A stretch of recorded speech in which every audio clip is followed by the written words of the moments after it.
The girl had just walked out of her piano lesson when the cars on both ends of the street suddenly came to a stop. A police cruiser blocked the intersection. Several kidnappers disguised as police officers suddenly appeared and surrounded Pita.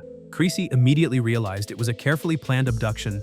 He drew his weapon and stepped in front of Pita, taking down several attackers in rapid succession. But the kidnappers were prepared, and bullets tore into his body one after another. Pita managed to break free from the attackers, but when she saw Creasy collapse, she suddenly turned back. She refused to leave behind the man who had risked everything to protect her. But that one decision gave the kidnappers another chance to capture her. The car sped away, leaving the badly wounded Creasy lying on the ground, watching the girl disappear right in front of him. No one knew the kidnappers had taken more than just a wealthy man's daughter. They had taken away the only thing keeping a broken man from giving up on life, the last reason he had finally found to keep going. But this story begins several months earlier. John Creasy had carried out countless dangerous operations for the military and intelligence agencies. Years of war and violence left him suffering from severe post-traumatic stress disorder. He couldn't sleep, and he wanted nothing to do with his past. The only way he could silence the memories haunting his mind was through alcohol. After retiring, Creasy moved to Mexico to stay with his longtime friend Paul. Paul couldn't stand watching his old friend sink deeper, so he found him a job as a private bodyguard. The client was Samuel, a wealthy businessman in Mexico. His daughter Pita was only 9 years old because kidnappings were becoming common in Mexico City. The insurance company required Samuel to hire a professional bodyguard for his daughter, or they would refuse to continue his coverage. Samuel appeared to live a wealthy and successful life, but his family's business was already being pushed to the brink of collapse by debt. But no one knew at the time that this protection plan meant to keep his daughter safe would soon become the spark that destroyed his entire family.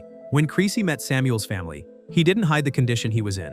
He admitted that alcohol had already affected his reflexes, and against highly trained kidnappers, he couldn't promise miracles. But Lisa still decided to hire him because she could see that this quiet, broken man would never treat someone else's life as a joke. The next day, Creasy started driving Pita to and from school. The girl was bright and energetic, always full of questions. She wanted to know where Creasy came from and why he was always so unhappy. But Creasy kept his distance. He told Pita his only job was to keep her safe, not to become her friend. Pita didn't argue. She simply moved from the front seat to the back. That small gesture made Creasy realize that his cold attitude had hurt her. That night, the memories from his past came flooding back again.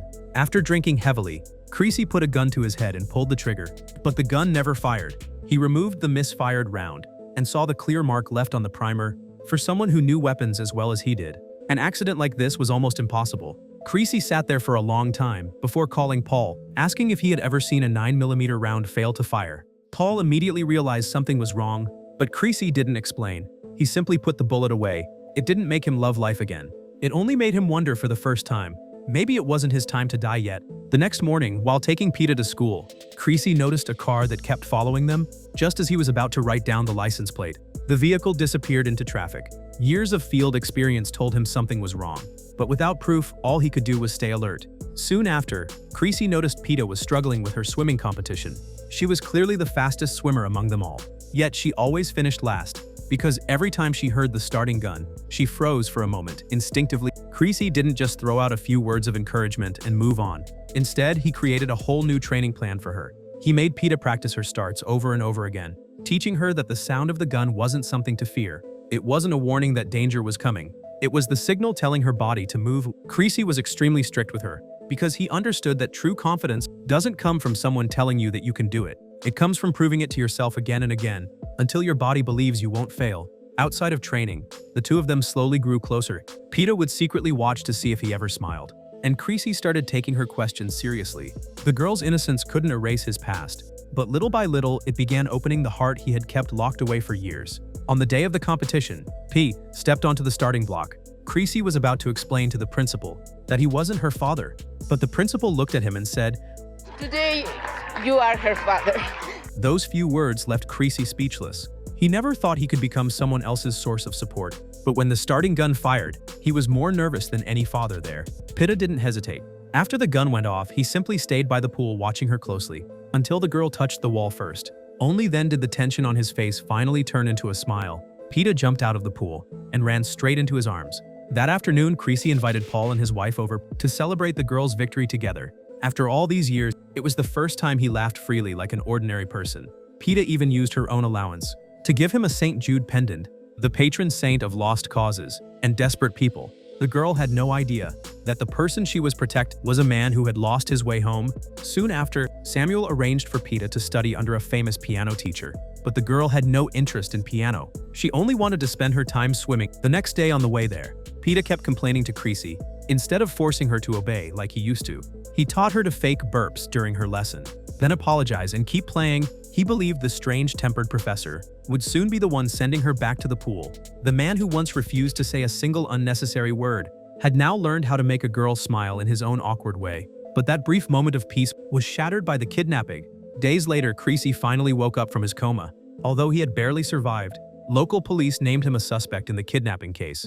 Paul and federal investigator Manzano quickly moved him to safety because they knew the corrupt cops involved in the kidnapping would never allow a witness to survive and talk. Meanwhile, the kidnappers demanded $10 million from Samuel. Attorney Calves refused to involve the police and arranged the exchange exactly as they demanded.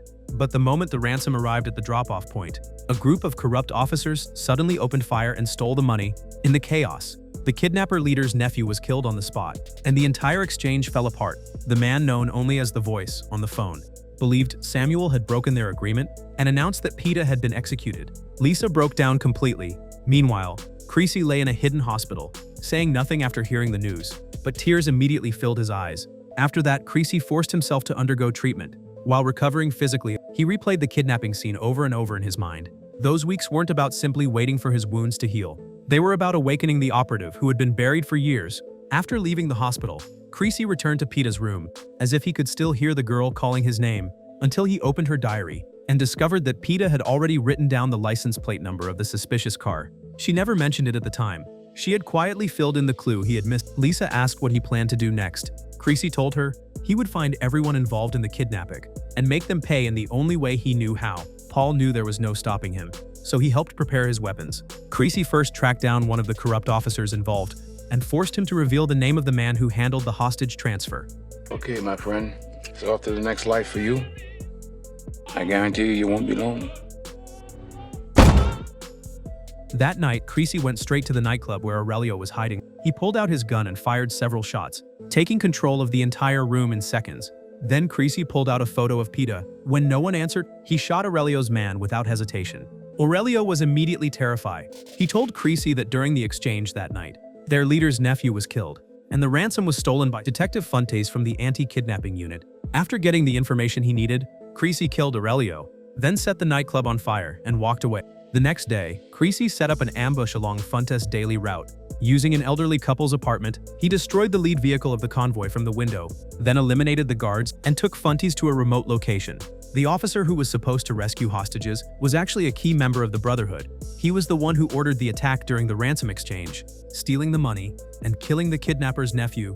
But Fuentes revealed one more thing. When they opened the money bags, they only found $5 million. The other $5 million had already been replaced with worthless paper. The only person who could have accessed the ransom beforehand was Samuel's lawyer, Calves. Fuentes thought this information would save his life, but Creasy gave him no second chance. Wait a minute. Hey! But when Creasy arrived at the lawyer's house, Calves was already dead in his own pool. He continued investigating the money trail. He eventually found Samuel's name hidden in the financial records. Only at that moment did the truth behind the entire kidnapping finally come to light. After Samuel's father passed away, he left behind no fortune like everyone expected, only massive debts that seemed impossible to repay. To save the family business, Samuel and his lawyer staged a fake kidnapping. Their plan was to collect $10 million from the insurance company, give half of it to the kidnappers, and use the rest to pay off their debts. In Samuel's mind, his daughter was only being taken away temporarily. As long as everyone followed the plan, Pita would eventually return home safely. But the moment he handed his own daughter over to criminals, the idea that he could control the situation became nothing more than a lie. He told himself he kept claiming that he loved his daughter. Yet when forced to choose between money and family, he turned his own child into a bargaining chip. Lisa nearly broke down after hearing the truth. Samuel finally admitted, after hearing that Pita was dead, he was the one who killed Calves himself. Creasy didn't kill him himself. Instead, he took out the same misfired bullet, loaded it back into the gun, and placed it in front of him. That bullet had once given Creasy more time to live, and now it was placed in the hands of a father who had betrayed his own daughter. Moments later, a gunshot echoed through the room. Creasy never looked back. because there was still one person left to find. The leader of the kidnapping operation was Daniel. Everyone knew him as the Voice. Reporter Mariana tracked down his location through the flow of money. She knew publishing the story could bring retaliation out, but she still put Daniel's photo on the front page because she understood the same thing Creasy did. The reason this kidnapping network survived for so long wasn't because the criminals were impossible to find. It was because too many people had chosen to stay silent. Creasy soon tracked down Daniel's hideout, but the moment he entered, he was ambushed. Although he was wounded again, he managed to capture Daniel's brother. Soon after, Daniel called him directly, offering to trade his brother for the still-alive Pita. The truth was that Pita had never been killed. The kidnappers only wanted revenge after losing the ransom, so they made everyone believe she was dead. That sudden hope in the darkness was the first thing that truly broke Creasy's composure. He immediately told Lisa to come to the exchange point. When Lisa arrived, Creasy handed her his gun and told her if they tried anything, she should kill Daniel's brother immediately. Then he walked toward the center of the bridge, his wounds still bleeding. On the other side of the bridge, Pita slowly approached with the kidnappers. The moment she saw Creasy, she couldn't hold back anymore. She broke free and ran toward him. Creasy held her tightly. After making sure she was safe, he finally let her return to her mother. Pita asked where he was going. Creasy lied and told her he was going home too. I love you, Creasy. And you love me, don't you? Yes, I do. With all my heart, Peter, go. Run. After the girl safely reached Lisa, Creasy turned around and got into the kidnapper's car. He knew his injuries wouldn't allow him much longer. Creasy leaned back in the seat and slowly closed his eyes. Later, Manzano used the clues Creasy left behind to find Daniel. The man who treated kidnapping like a business could no longer hide behind a phone and control other people's lives. But what Man on Fire is truly about was never just about how one man carried out his revenge. It was about a man who had already given up on himself, and how a child brought him back to the world. The kidnappers put a price on a child's life. The corrupt cops turned their duty into a business. Samuel even turned his own family into a calculation on an insurance policy, trying to use his daughter's safety to pay off his debts. Creasy was the only one who never calculated what he would gain or lose. That bullet that once failed to end his life gave him the chance to meet Pita, and gave him the chance to use his remaining life to bring the girl back to her mother. Pita didn't heal his wounds, and she didn't erase the sins of his past. She simply helped Creasy understand that redemption isn't about forgetting the past, nor is it about waiting for forgiveness. It's about the final choice you make, when you finally choose to do something right for someone else. The darkest side of humanity is that some people can turn their own child into a bargaining chip for money. But the most precious part of humanity is that even a man who no longer wanted to save himself can still choose to give his life to save someone else.